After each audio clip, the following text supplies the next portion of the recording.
morning, children. Good morning, ma'am. Please remain standing for our opening prayer to be led by Randy. Angel of God, may guardian dear, whom God's love needs me dear. Every this day, be at my side, to guide and guard, to hold and guide. Amen. Before you take your seat, kindly check your surroundings if there's any trash. If there's any, kindly pick it up and put it inside your bag. Are you done, class? All done, ma'am. You may now take your seat. Before we proceed to our new discussion for today, is there any absentees in our class today? None, ma'am. Very good. If that's very good, all of you are here. Our discussion will be fun. But first, let's hear our classroom rules. It stands for mammalian. M for maintain cleanliness. A for always listen. M for mind your manners. M for manage your time. A for activity participate. L for learn responsibly. I for include everyone. And A for avoid disruptions. And for never stop trying. Now you already hear our classroom rules. Let's have short recap about our topic yesterday. Children, do you still remember our lesson yesterday? Yes, ma'am. If that's so, let's ask you some question. Are you ready? Yes, ma'am. we are ready. What are the four complete stages of metamorphosis? Egg, larva, pupa, adult, ma'am. And very good. And what are the three incomplete stages of metamorphosis? Egg, nymph, adult, ma'am. Very good. Now, who wants to play? Of course, all of you. All you need to do is arrange these letters to form the right words. Who wants to volunteer? Can you please stand and come here in front?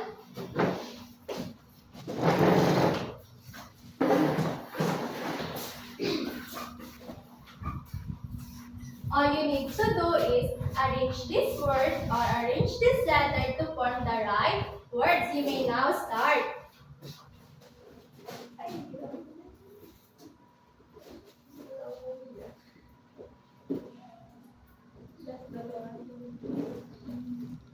Are you done?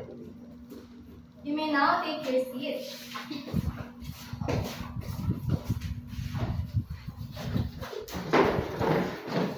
Did you know that marsupials, placentals, and monotremes are one of our topic today? But before that, let's hear our learning objectives.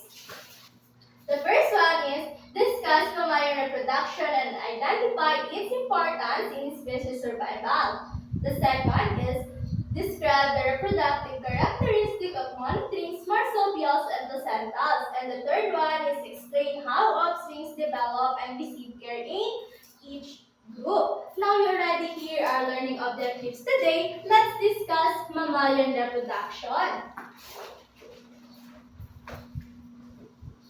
Who wants to read? Yes, Randy? Mammalian reproduction is the process by which mammals produce offspring or young ones. Most mammals reproduce sexually, where the male sperm fertilizes the female's egg, and the baby develops inside the mother's body until birth. Very good. So mammalian reproduction is biologically process by which mammals produce or give birth to their young ones. The example of mammalian reproduction is humans or us, cows, cats, and dogs. Again, what are mammalian reproduction? Yes, Randy?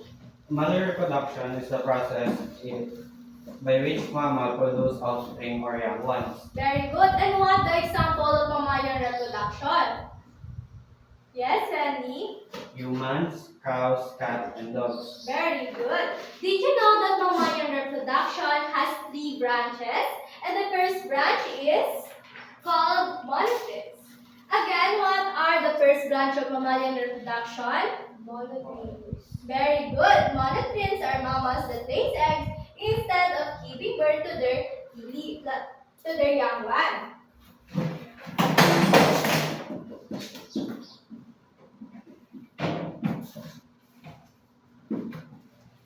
Does anyone here know what animal is this? No, ma'am. This animal is called platypus. Again, what animal is this?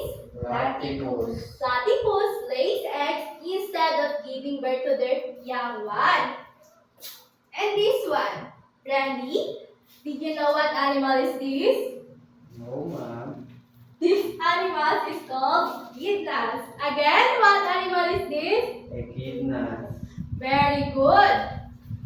This is the example of monotwins. Again, what mammals lays eggs instead of giving birth to their young one? Yes, Randy? Platypus and echidnas po, ma'am. Very good. And the second branch of mammalian reproduction is called marsupials. Again, what are the second branch of mammalian reproduction? Marsupials. Marsupial is mammal that raises its newborn offspring inside an external pouch of the front or the underside of their bodies. The examples of marsupials are these animals. Does anyone here familiar with this animal? Yes, ma'am. And what the name of this animal? Kangaroo. Kangaroo have pouch, right? Yes. Did you know that marsupials are also called pouch mammals? Why do you think kangaroo have pouch? Yes, Randy? Because this is where they raise their young ones po. Very good. They raise their babies inside the pouch until they is strong enough to protect themselves in outside and the third one is placentals. Does anyone here knows what animal is this? Yes, Yes, ma'am. Oh, monkey and elephant are placental mammals. Placental mammals are mammals that complete embryo development inside the mother, nourished by an organ called the placenta. Monkey and elephant are placental mammals because they came from the uterus of their mother. Again, what are the mammals that completes embryo development inside the mother? Yes, Randy? Elephant and monkey po. Very good. Now, we will have an activity. All you need to do is put this picture in this category, in the right category. I will group you into two groups. This will be the first group and the second group.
Are you done? Yes, ma'am.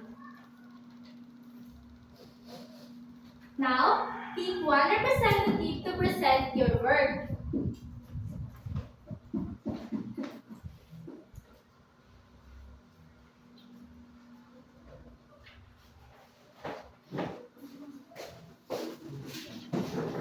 Our group found that monotrips include the platypus and echidna.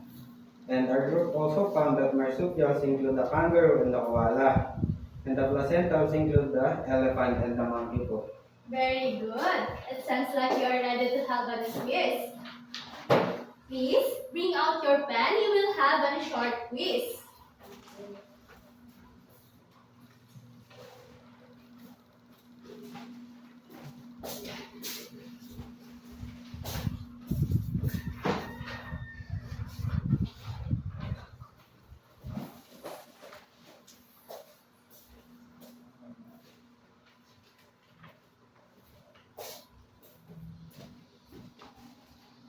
Are you done?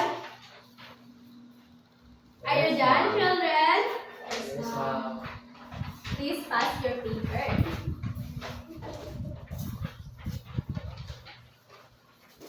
Now, bring out your assignment notebook. You will have an assignment.